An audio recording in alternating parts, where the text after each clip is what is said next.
The vanishing asterisk, the galaxy trembled under her rule. The alien queen was feared everywhere. Her voice alone could silence armies. Her claws had torn through metal and bone alike. But even she had one weakness: her 3 young daughters. They were her light, her hope, her only softness in a cruel universe. Then, one night, they vanished. No trace, no sound, only empty chambers where laughter once lived. The empire shook in panic.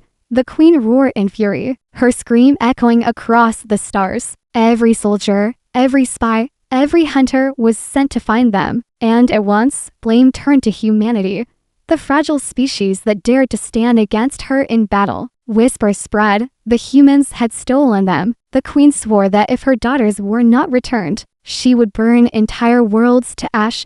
Her enemies feared her rage. Her allies feared her grief. The galaxy watched, holding its breath. Somewhere, far from her throne, on a ruined battlefield, a lone human soldier leaned against shattered stone, his armor broken, his strength fading. Beside him, the world was quiet, too quiet. But in that silence, something stirred, something that would change everything. The queen's freed palace walls shook with her scream. The alien queen stood tall, her eyes burning with fire. Every general bowed low, afraid to even breathe. Her throne room was filled with smoke from burning incense, but it did not hide her rage. Her daughters were gone, and her heart was a storm. She pointed her claw toward the stars. "Find them," she ordered, her voice shaking the ground. "Bring me the humans who did this," she roared. "If my daughters are harmed, the galaxy will drown in fire." Her guards slammed their weapons to the floor in fear. Her voice reached every corner of the empire. Planets trembled. Cities prepared for war. The queen's wrath was like a blade pressed against the universe. Yet in her fury, one question haunted her mind. Why leave no trace? Why leave no demand? It was not the human way to hide in silence. It was not their way to steal and vanish like shadows.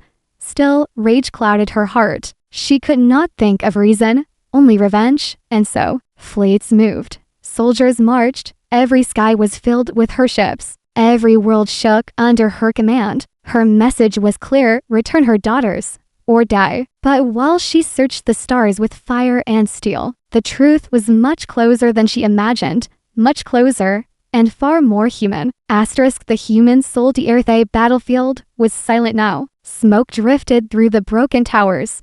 Metal cracked under the weight of fallen machines. And in the middle of it all sat a lone human soldier. His armor was scarred, his helmet gone, his face tired. Every breath he took was heavy, like he carried the whole war on his chest. He leaned against a shattered wall, one hand still gripping a broken rifle, the other pressed against his side where blood had dried. But he did not move. He just stared at the ruins around him. The ghosts of battle whispered in the silence. Yet he did not fear them. He had seen worse. He had lost more. For a moment, he closed his eyes. The universe had forgotten him.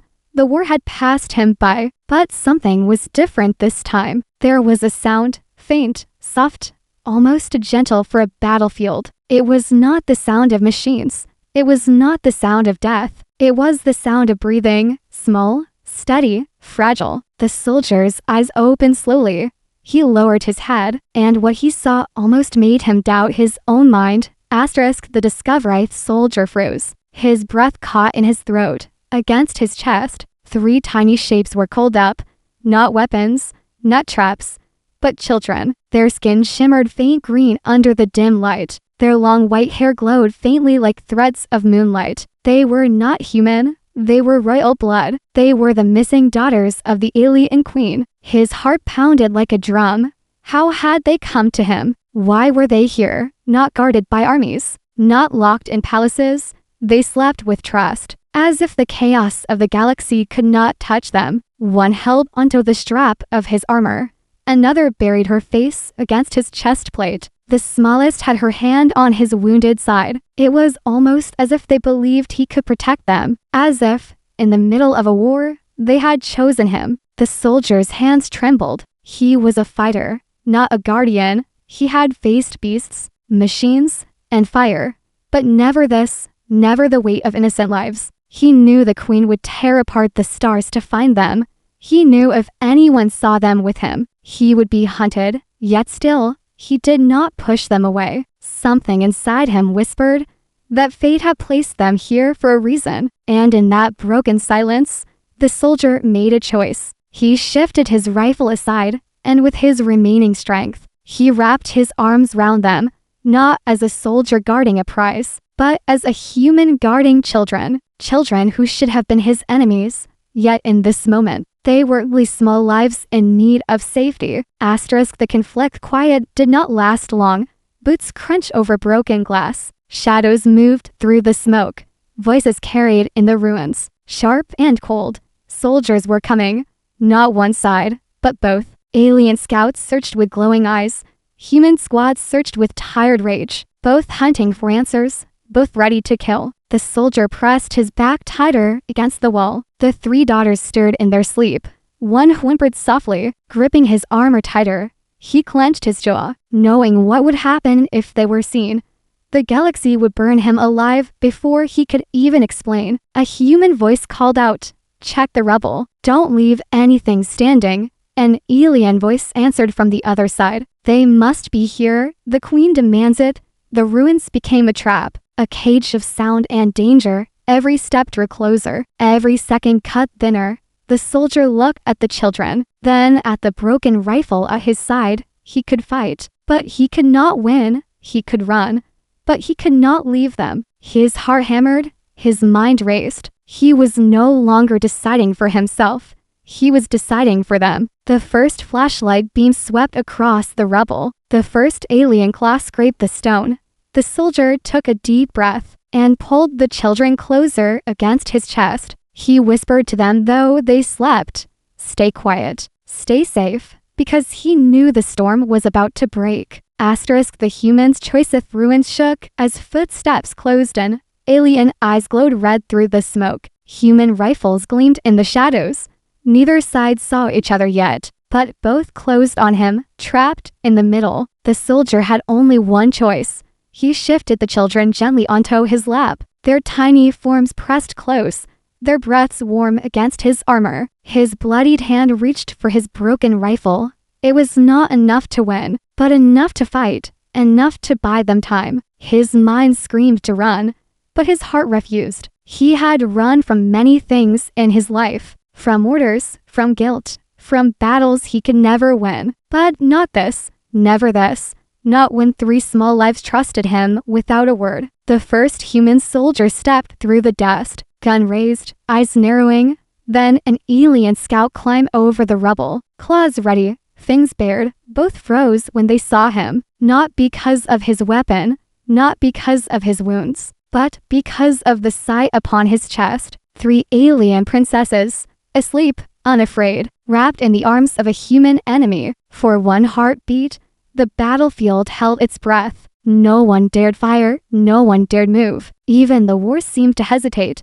The soldier rose slowly to his feet, his body weak, his hands steady. He stood between two armies, not as a killer, not as prey, but as a guardian, and in his eyes burned a fire stronger than fear. "Anyone who wants them," he growled, voice broken but firm, "will have to go through me." The queen's judgment air cracked with thunder as her ship descended.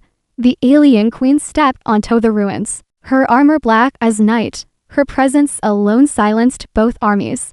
Her eyes locked on the soldier, and then on the small forms in his arms. Her daughters, alive, safe, asleep. The galaxy had told her they were stolen. Her rage had told her they were harmed. But now she saw the truth with her own eyes. They were cold against a human, not crying, not afraid, but at peace. The queen's claws trembled for the first time. Her voice did not roar. It broke, soft and sharp. "They chose you," she whispered. The soldier did not answer. He only held them tighter, his wounds bleeding, his stance unshaken. Round them, soldiers from both sides waited, fingers on triggers, claws on hilts.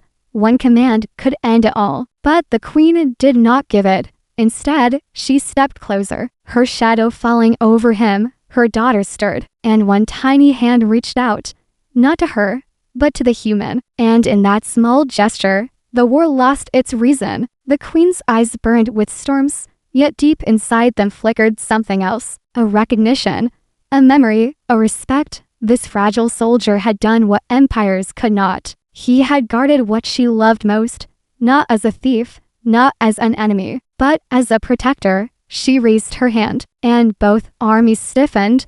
Then slowly, she lowered it. "No one touches him," she commanded. Her voice was still fire, but no longer blind with rage. The war would not end that day, but something greater had begun. A fragile thread between human and alien, woven not by treaties or weapons, but by the trust of children and the choice of one broken soldier.